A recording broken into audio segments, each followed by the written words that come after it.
The Case of Charles Dexter Ward by H.P. Lovecraft. Part 3.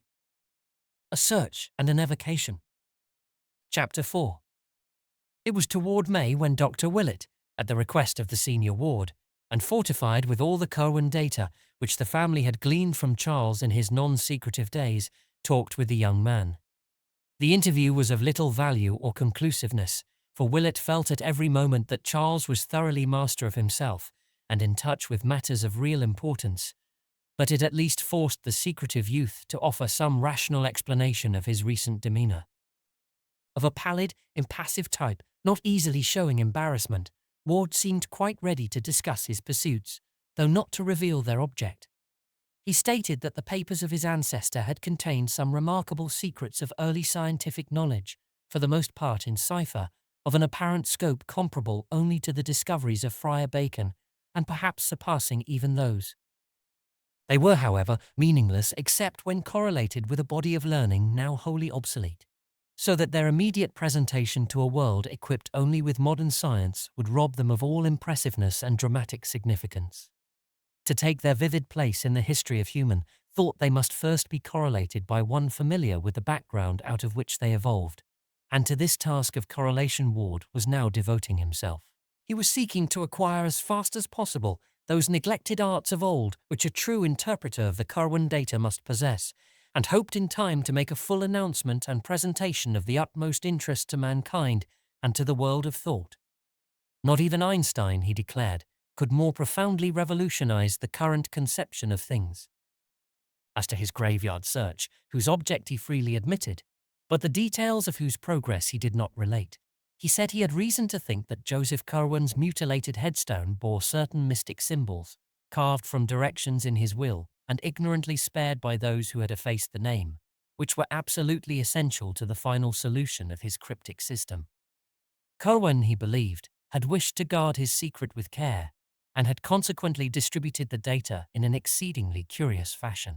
When Dr. Wilett asked to see the mystic documents, Ward displayed much reluctance and tried to put him off with such things as photostatic copies of the Hutchinson cipher and Orne formulae and diagrams, but finally showed him the exteriors of some of the real Curwen finds, the journal and notes, the cipher, title and cipher also, and the formula-filled message, "To him who shall come after," and let him glance inside such as were in obscure characters.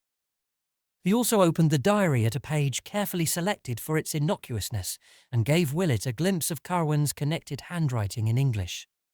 The doctor noted very closely the crabbed and complicated letters and the general aura of the 17th century, which clung round both penmanship and style despite the writer's survival into the 18th century, and became quickly certain that the document was genuine. The text itself was relatively trivial, and Wilett recalled only a fragment. Wednesday, 16 October 1754. My sloop the Wakeful this day put in from London with 20 new men picked up in the Indies, Spaniards from Martinico and 2 Dutch men from Suriname. Ye Dutch men are like to desert from having heard somewhat ill of these ventures, but I will see to ye inducing of them to stay. For Mr. Knight Dexter of ye boy and book 120 pieces camblets, 100 pieces assorted Campbelltines, 20 pieces blue duffels, 100 pieces shalloons, 50 pieces calamancos, 300 pieces each, shensoy and hummums for Mr. Green at ye elephant 50-gallon kittles, 20 warming pans, 15 bake kittles, 10 pre-smokum tongues. For Mr. Perigo 1 set of awls, for Mr. Nightingale 50 reams prime foolscap. Said ye Sabroth thrice last night, but none appeared. I must hear more from Mr. H. in Transylvania, though it is hard reaching him and exceeding strange. He cannot give me the use of what he hath so well as these 100 years. Simon hath not writ these 5 weeks, but I expect soon Hague from him.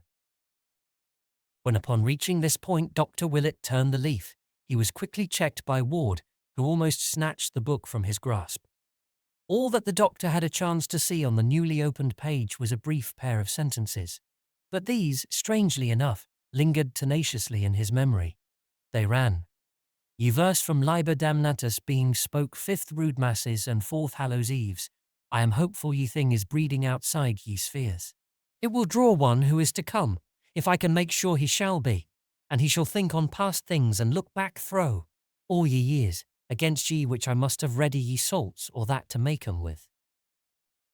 Wilett saw no more, but somehow this small glimpse gave a new and vague terror to the painted features of Joseph Curwen, which stared blandly down from the overmantel.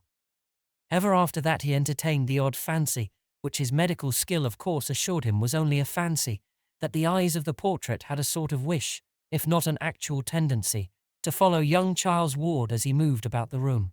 He stopped before leaving to study the picture closely, marvelling at its resemblance to Charles and memorizing every minute detail of the cryptical, colourless face, even down to a slight scar or pit in the smooth brow above the right eye. Cosmo Alexander, he decided, was a painter worthy of the Scotland that produced Raeburn, and a teacher worthy of his illustrious pupil Gilbert Stuart. Assured by the doctor that Charles's mental health was in no danger, but that on the other hand he was engaged in researches which might prove of real importance, the wards were more lenient than they might otherwise have been when during the following June, the youth made positive his refusal to attend college. He had, he declared, studies of much more vital importance to pursue, and intimated a wish to go abroad the following year in order to avail himself of certain sources of data not existing in America. The senior ward, while denying this latter wish as absurd for a boy of only 18, acquiesced regarding the university, so that after a none too brilliant graduation from the Moses Brown School there ensued for Charles a 3-year period of intensive occult study and graveyard searching. He became recognized as an eccentric and dropped even more completely from the sight of his family's friends than he had been before, keeping close to his work and only occasionally making trips to other cities to consult obscure records. Once he went south to talk with a strange old mixed race who dwelt in a swamp and about whom a newspaper had printed a curious article. Again he sought a small village in the Adirondacks whence reports of certain odd ceremonial practices had come. But still his parents forbade him the trip to the old world which he desired. Coming of age in April 1923, and having previously inherited a small competence from his maternal grandfather, Ward determined at last to take the European trip hitherto denied him. Of his proposed itinerary, he would say nothing save that the needs of his studies would carry him to many places, but he promised to write his parents fully and faithfully. When they saw he could not be dissuaded, they ceased all opposition and helped as best they could, so that in June the young man sailed for Liverpool with the farewell blessings of his father and mother, who accompanied him to Boston and waved him out of sight from the White Star Pier in Charlestown.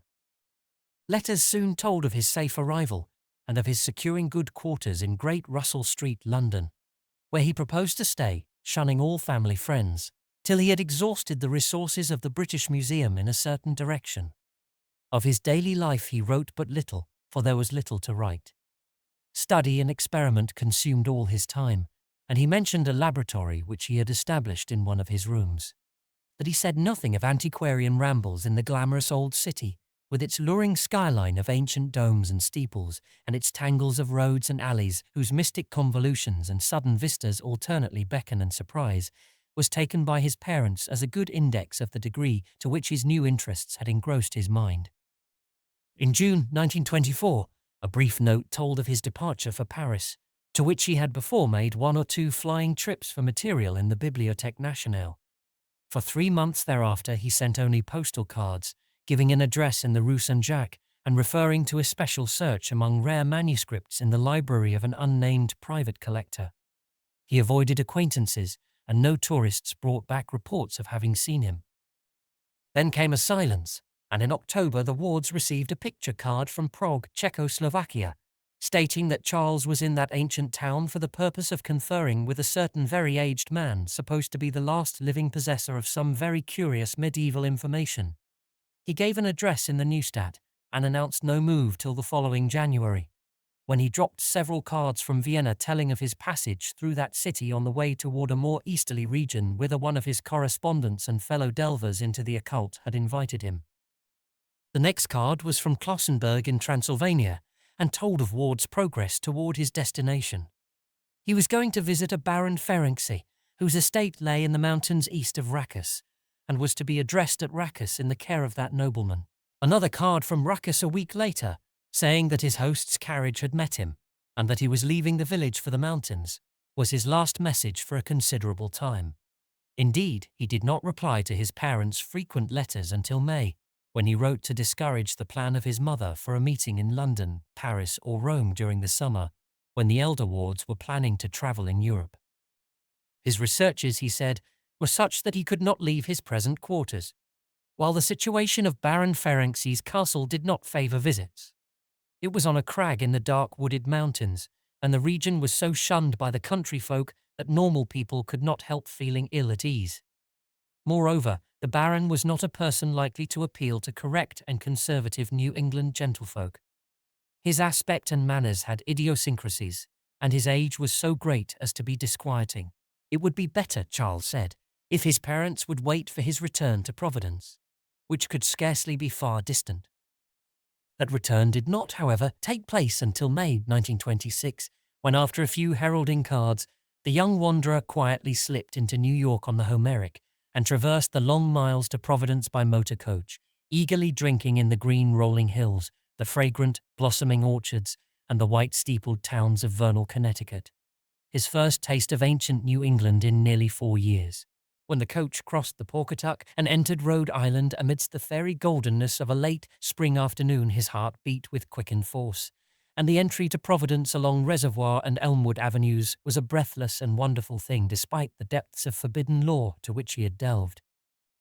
At the high square where Broad, Weybosset, and Empire streets join, he saw before and below him, in the fire of sunset, the pleasant, remembered houses and domes and steeples of the old town, and his head swam curiously as the vehicle rolled down to the terminal behind the Biltmore, bringing into view the great dome and soft roof-pierced greenery of the ancient hill across the river, and the tall colonial spire of the First Baptist Church, limned pink in the magic evening light against the fresh springtime verdure of its precipitous background. Old Providence. It was this place and the mysterious forces of its long, continuous history which had brought him into being, and which had drawn him back toward marvels and secrets whose boundaries no prophet might fix. Here lay the arcana, wondrous or dreadful as the case might be, for which all his years of travel and application had been preparing him. A taxicab whirled him through Post Office Square with its glimpse of the river, the old market house, and the head of the bay, and up the steep, curved slope of Waterman Street to Prospect, where the vast gleaming dome and sunset flushed Ionic columns of the Christian Science Church beckoned northward. Then 8 squares past the fine old estates his childish eyes had known, and the quaint brick sidewalks so often trodden by his youthful feet. And at last the little white overtaken farmhouse on the right, on the left the classic Adam porch and stately bayed facade of the great brick house where he was born. It was twilight, and Charles Dexter Ward had come home.